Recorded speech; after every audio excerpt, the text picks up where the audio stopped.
Okay, good morning. Ngayon tuturo ko kung paano gamitin ng bank transfer sa GCash. Napakadali lang niyang gamitin. Ang kagandahan pa nito, convenience fee zero. Yun yung kagandahan sa kanya. Bale ito, ginawa ko na screenshot ko na lang para maipaliwanag ko ng maganda. Kung alam nyo na katulong, subscribe na lang kayo sa aking channel para tapos kung may video pa kayong gustong malaman, comment nyo na lang sa baba. Okay, try natin. Open natin yung GCash, tapos enter natin yung PIN natin para makapasok. Tapos yan, yung balance ko is 2,730. Tapos itong may bilog, bank transfer, yan yung gagamitin natin. Papadala tayo. Dito nga lang, kailangan na yung account number na pagpapadala nyo, talagang wala kayong makakalimutan na number kasi non-reversible daw, sabi. Kaya pagka-click nyo ng bank transfer, ito yung list ng bank, partner bank, marami pa dyan sa baba. Nga lang, screenshot ko na nga lang to. Ito yung nasa harap.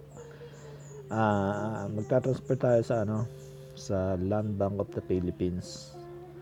Ito natin ta-transfer. Okay, tapos click natin yan. Okay, tapos type natin yung amount dito.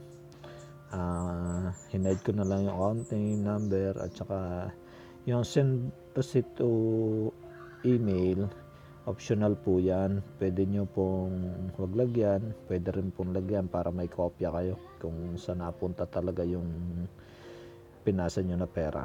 Tapos click nyo ang next. Okay, tapos yun, you're about to send 2,000. Confirmation, Land Bank of the Philippines, account number, lalabas yan dito. Tapos pag na-check nyo na tama, please verify the accuracy and completeness of the details before you proceed.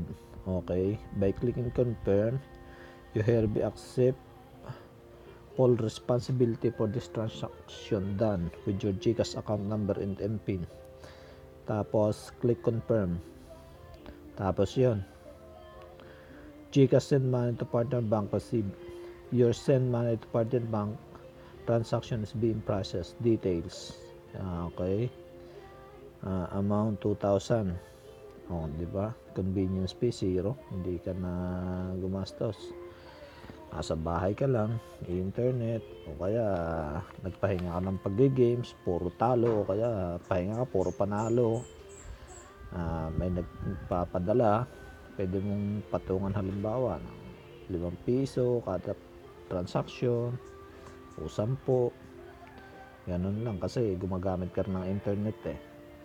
Okay, so yun, subscribe na lang kayo sa channel ko para updated kayo kung ano mang i-upload ko, kung ano man yan. Okay, thank you. Good day.